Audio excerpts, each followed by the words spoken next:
Congress party నూతన జిల్లా అధ్యక్షుల ఎంపిక జరిగింది. దాంట్లో 4 జిల్లాల వారీగా ఆసిఫాబాద్, ఆదిలాబాద్, మంచిర్యాల, నిర్మల్ జిల్లాల ప్రెసిడెంట్లను కాంగ్రెస్ పార్టీ అధిష్టానం డిక్లేర్ చేసిన పరిస్థితి. నిన్న ప్రధాన కార్యదర్శి కేసీ వేణుగోపాల్ ఒక లిస్టు ఇచ్చేసిన పరిస్థితి. మనతో పాటు మంచిర్యాల జిల్లాకు సంబంధించిన నూతనంగా ఎన్నికైన జిల్లా అధ్యక్షుడు రఘునాథ్ రెడ్డి ఉన్నాడు. ఒకసారి మాట్లాడిద్దాం. ఏంటి పరిస్థితి? పైరవి చేసినావా, సీనియారిటీయా ఏందా సార్? కాంగ్రెస్ పార్టీకి ఇలా జిల్లాలో చాలామంది ఆనందపడుతున్నారు. మంచిర్యాల జిల్లానే కాదు, ఉమ్మడి జిల్లాకి వెళ్ళి కూడా చాలామంది ఫోన్ చేసి కాంగ్రెస్ అని చెప్తూ, అన్న నీకు కాదు కాంగ్రెస్, మాకు మేమే చెప్పుకుంటున్నాం.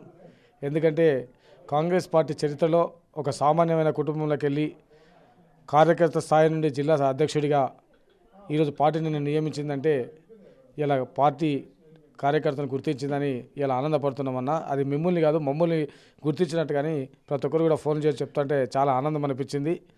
ముందుగా నేను ఈరోజు గొప్పగా చెప్పుకోవాల్సింది ఏంటంటే, గౌరవనీయులు స్వర్గీయ కాకా గారిని స్మరించుకోవాలి. ఎందుకంటే నాతోటి నా మిత్రులు, స్థానికంగా ఉన్న నాయకులు, వెంకట్రావు గారు, వీళ్ళందరూ నన్ను రాజకీయాల్లో మొదటి దశ వచ్చినప్పుడు, ఆ తర్వాత నాకు జిల్లా ఎన్ఎస్యూ అధ్యక్షుడిగా వివేక్ వెంకటస్వామి గారు, వారితో పాటు అప్పుడు వినోద్ గారు, ఆ తర్వాత యువజన కాంగ్రెస్ జిల్లా అధ్యక్షుడిగా మన వివేక్ వెంకటస్వామి గారు, అప్పుడు వారు పార్లమెంటు సభ్యుడిగా ఉండే వారు, నాకు ఆ రోజు యువకుడిగా ఉన్నావు, నీలాంటి యువ రక్తం అవసరం అని చెప్పేసి ఆ రోజు ఉమ్మడి జిల్లాకు యువజన కాంగ్రెస్ అధ్యక్షుడిగా నియమించడానికి కృషి చేస్తున్నారు.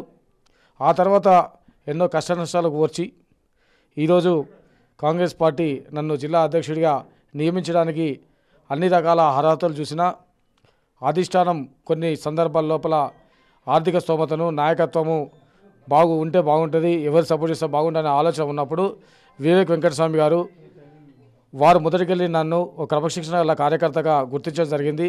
వారు తప్పకుండా ఈ ఎంపిక ప్రక్రియలో వారు మొదటి అందరిలో ఉండి నాకు పూర్తి సహాయ సహకారం అందించి నా నియామకానికి వారు కృషి చేసినారు.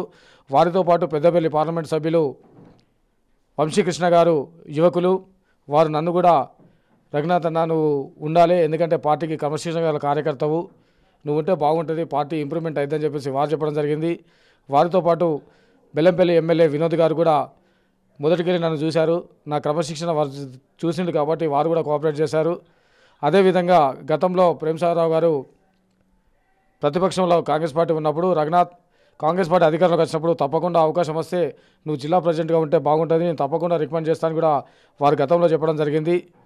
కానీ ఇప్పుడున్న పరిస్థితి లోపల కాంగ్రెస్ పార్టీని ముందుకు తీసుకుపోవాలంటే ముగ్గురు స్థానికంగా శాసనసభ్యులు ఉన్నారు, మంత్రివర్యులు ఉన్నారు, ఎంపీ గారు ఉన్నారు. వీరందరినీ ఒప్పించి మెప్పించి కార్యకర్తలను సమన్వయం చేసి ముందుకు తీసుకునేటువంటి ప్రయత్నం చేస్తానని చెప్పేసి నేను నా ఆత్మవిశ్వాసంతో చెప్పగలుగుతున్నా. ఎందుకంటే కాంగ్రెస్ పార్టీలో కింది స్థాయికి వెళ్ళి ఈ స్థాయి వరకు వచ్చిన రాజకీయాల్లో ఏ విధమైనటువంటి ఇబ్బందులు ఉంటాయి, నాయకత్వం ఏ విధంగా వ్యవహరిస్తుంది, వారికి ఏ విధంగా మనము అనువుగా ఉండి కార్యకర్తలను మెప్పించి ఒప్పించి ప్రజలకు తీసుకుపోయేటువంటి ప్రయత్నం చేయడానికి ఇది ఒక అవకాశం. ఇది నాకు మొదటి మెట్టే అనుకుంటా. గతంలో చేసిందంతా ఒక ఎక్స్పీరియన్స్, కానీ ఇప్పుడు నేను మొదటి మెట్టు ఎక్కిన. ఈ ఎక్కినటువంటి మెట్టును సమన్వయంతో ఓపికగా ప్రతి ఒక్కరిని కలుపుకొని పార్టీలకు అతీతంగా, రాజకీయాలకు అతీతంగా మా కాంగ్రెస్ పార్టీని ముందుకు తీసుకుపోతూ కార్యకర్తల భవిష్యత్తు కోసం, పార్టీ భవిష్యత్తు కోసం కృషి చేస్తారని తెలియజేస్తూ, ఎలాంటి లోపకార్య ఒప్పందాలకు కానీ, ఎలాంటి అవకతవకల గారికి పాల్పడకుండా అధిష్టానం ఈ నిర్ణయం తీసుకున్నందుకు నిజంగా అధిష్టానానికి ధన్యవాదాలు తెలియజేస్తున్నా. ఎట్లా చూడొచ్చు అన్న, అంటే ఒక సామాన్య కుటుంబంలో పుట్టిన మీరు ఒక స్పోర్ట్స్ మ్యాన్గా ఉన్నారు, మామూలు స్థాయి నుండి ఈరోజు జిల్లా ప్రెసిడెంట్గా ఎదిగారు, మీ కళ్ళల్లో కూడా నీళ్లు తిరుగుతున్నారు. ఎట్లా చూడొచ్చు, ఏంటి, ఏం చేస్తారు అసలు రానున్న రోజుల్లో పార్టీ? అంటే నేను నా ఆనందం ఏంటంటే, యాక్చువల్లీ మాది సింగరేణి కార్మికుని కొడుకును. నేను సింగరేణి ప్రాంతంలో ఉన్నా. ఈ ప్రాంతంలో నేను మొదటిగా క్రీడల వైపు నా దృష్టి మళ్ళింది విద్యార్థి దశలో. అదేవిధంగా నేను 8th 9th క్లాస్లో ఎన్ఎస్యుఐకి ఆకర్షితులై అప్పటి నుండి ఎన్ఎస్యుఐ కాంగ్రెస్ పార్టీ జెండాను మోస్తూ స్థానికంగా ఉన్నటువంటి అప్పటి వెంకట్రావు గారి ఐఎన్టీయూసీ, మా శ్రీనివాస్ గౌడ్ గారు, మా రాజు, తర్వాత మా ఎంఆర్ శ్రీనివాస్ గారు, మా మిత్రులందరూ కూడా కలిసి అప్పుడు మేము ఆర్గనైజేషన్ మూమెంట్లో ఉంటుంది. ఆ టైంలో కంటిన్యూ వచ్చిన ఒక సామాన్య కుటుంబం నుండి ఈ స్థాయికి నేను రావడం నాకంటే ఎక్కువ నా తోటి తిరిగినటువంటి కార్యకర్తలందరూ కూడా ఆనందపడతారు. ఎందుకు ఆనందపడుతారంటే, కాంగ్రెస్ పార్టీలో ఎప్పుడైనా ఉన్నతమైనటువంటి కుటుంబాలకు, ఆర్థికంగా ఉన్నటువంటి కుటుంబాలకు లాభం జరుగుద్ది. కానీ ఇలా సామాన్యమైన కార్యకర్తకు అవకాశం దొరికిందంటే కాంగ్రెస్ పార్టీ ఒక రకమైనటువంటి ఆలోచన పోతుంది. రానున్న రోజుల లోపల భారతదేశానికి ఒక దిశ నిర్దేశించేటువంటి నాయకత్వం ఉన్నటువంటి రాహుల్ గాంధీ గారి నాయకత్వం, రేవంత్ రెడ్డి గారి నాయకత్వం, మహేష్ కుమార్ గారి నాయకత్వాన్ని ఇలా వాళ్ళు నమ్మేటువంటి పరిస్థితికి ఇలా పార్టీ తీసుకొచ్చింది. రఘు గారు అంటే ఇప్పటికే జిల్లాలో 3 వర్గాలు అయి ఉన్నాయి. కాంగ్రెస్ పార్టీలో బెల్లంపల్లి ఎమ్మెల్యేకు ఇంకో ఎమ్మెల్యేకు పడదు, చెన్నూరు ఎమ్మెల్యేకు మంచిర్యాల ఎమ్మెల్యేకు పడదు. ఇట్లా వీళ్ళని ఎలా సమన్వయం చేస్తారు, ఎట్లా మీరు ముందుకు తీసుకెళ్ళే ప్రయత్నం చేస్తారు? తప్పకుండా అంటే పడది అనేది బయట ఒక అపోలే అనుకుంటున్నా. ఎందుకు అపోలే అనుకుంటున్నా అంటే నేను క్లియర్గా చెప్పదలుచుకున్నా. రాజకీయాల్లో హెచ్చు తగ్గులు అనేటివి ఉంటాయి. రాజకీయాల్లో ఇలా సమీకరణలు చూసుకుంటే ఇలా రాహుల్ గాంధీ గారు భారతదేశ వ్యాప్తంగా బీసీలను ఒక ఉన్నతమైన స్థానాన్ని తీసుకురావాలనే ఆలోచనతో వారు ఒక నిర్ణయం తీసుకుని ముందుకు పోతుండ్రు. దాని ఆచరణలో భాగంగా ఉదాహరణకు రేవంత్ రెడ్డి గారు ఇలా 42% ఇచ్చిండ్రు. అదే కాకుండా ఇలా పార్టీ ఆర్గనైజేషన్లు కూడా 42% ఇచ్చిండ్రు. గతంలో చూసుకుంటే అగ్రవర్ణ వాళ్ళు 18 నుండి 20 జిల్లా ప్రెసిడెంట్ ఉండే, ఈరోజు 9కి వచ్చింది. అంటే 11 రిమైనింగ్ 11 ఇలా బీసీలకు ఇవ్వాల్సిన పరిస్థితి వచ్చింది. ఇలా ఈ జిల్లాలో నేను 2 ఎస్సీ రిజర్వ్లు, 1 ఫార్వర్డ్ రిజర్వ్ ఉంది. దీంట్లో బెల్లంపల్లి ఎమ్మెల్యే గారు, చెన్నూరు ఎమ్మెల్యే గారు, మంచిర్యాల ఎమ్మెల్యే గారు వ్యక్తిగతంగా వాళ్ళకు శత్రుత్వాలు అనేటివి ఏమీ లేదు. పార్టీ పరంగా హెచ్చుతగ్గులు అనేటివి ఉంటే సమన్వయం చేసే ప్రయత్నంలో వాళ్ళందరితో కూడా ఒక చిన్నవాడి అయినా వారందరినీ కూడా ఒప్పించి వాళ్ళను రిక్వెస్ట్ చేసి ప్రేమ అనురాగాలతోనే వాళ్ళతో సమన్వయం చేసే ప్రయత్నం చేస్తా తప్ప ఎలాంటి మా జిల్లాలో గ్రూప్ తగాలు లేవు. సమన్వయంగా ఉన్నాం.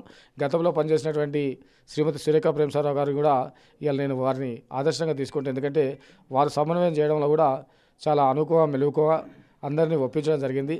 తప్పకుండా వారిని ఆదర్శంగా తీసుకునేటువంటి ప్రయత్నం చేస్తానని ఈ సందర్భంగా తెలియజేస్తున్నాను. నూతనంగా ఎన్నికైన రఘు ఏం చెప్తారు కాంగ్రెస్ పార్టీ కార్యకర్తల నుండి మొదలుకొని బూత్ స్థాయి? నేను ఒకటే చెప్పదలుచుకున్నా, కష్టపడేటువంటి కార్యకర్తకు కాంగ్రెస్ పార్టీ ఎన్నడూ కూడా అన్యాయం చేయదు. ఇప్పుడున్నటువంటి పరిస్థితుల లోపల కాంగ్రెస్ పార్టీ కార్యకర్తలు ఖద్దరు బట్టలకు, షోప్టాప్లకు కాకుండా గ్రామ స్థాయి నుండి బూత్ స్థాయి నుండి ప్రజల్ని చైతన్యవంతం చేసి కార్యకర్తలను పటిష్టంగా నిర్మాణించేటువంటి బూత్ కమిటీల ద్వారానైతేనే రానున్నటువంటి ఎన్నికల లోపల ప్రభుత్వం చేసేటువంటి సంక్షేమ పథకాలన్నీ కూడా ప్రజలకు తీసుకుపోయి ఆ సంక్షేమం ద్వారా ప్రజల్ని ఓటుగా మలుచుకొని ఓటు తీసుకుంటేనే కాంగ్రెస్ పార్టీ బతుకుద్ది, కాంగ్రెస్ పార్టీ ప్రభుత్వం వస్తానే నమ్మేటువంటి వ్యక్తిని. కాబట్టి తప్పకుండా కార్యకర్త స్థాయి నుండి మొదటి నుండి వారిని ప్రోత్సహించడం జరుగుతుంది. తప్పకుండా కాంగ్రెస్ పార్టీని బలోపేతం చేస్తాం. థ్యాంక్ యూ అన్న. ఇది పరిస్థితి. కాంగ్రెస్ పార్టీని బలోపేతం కోసం ప్రయత్నం చేస్తా. దీంతోపాటు జిల్లాలో గ్రూప్ తగాదాలు ఏమి లేవు, అందరినీ సమన్వయం చేసే ప్రయత్నం చేస్తానని చెబుతున్నారు. అయితే ఒకసారి మనం గమనించినట్టు కనుకైతే నిన్నటి నూతనంగా ఎన్నికైన జిల్లా అధ్యక్షుల లిస్టు చూస్తే మంచిర్యాల జిల్లా నుంచి రఘునాథ్ కావచ్చు, ఆసిఫాబాద్ జిల్లా నుంచి ఆత్రం సక్కును, ఆదిలాబాద్ నుండి నరేష్ జాదవ్ను, అటు నిర్మల్ జిల్లా నుంచి ఎమ్మెల్యే వెడుమ బొజ్జును, ఇట్లా నలుగురిని కూడా కొంత ఎక్స్పీరియన్స్ ఉన్న వారిని నియమించడం కొంత ఆలోచించదగ్గ విషయమే. అయితే ప్రధానంగా వీళ్ళు రేపటి నుంచి పార్టీ పనిలో నిమగ్నమవుతారని అధిష్టానం చెబుతున్న పరిస్థితి కనబడుతుంది. ఇప్పటికే మీనాక్షి మేడం మాట్లాడినట్టు వీళ్ళతో మీనాక్షి చర్చించినట్టు కూడా తెలిసింది. Vote studio. చరిత్ర సృష్టించినోడు ఇప్పుడు ఆ చరిత్రని తిరగరాయబోతున్నాడు. అబద్ధాల గోడల్ని బద్దలు కొట్టి నిజాలను రాగా మీ ముందుంచబోతున్నాడు. నిజమైన వార్తల కోసం వెంటనే డౌన్లోడ్ చేసుకోండి రా యాప్ని.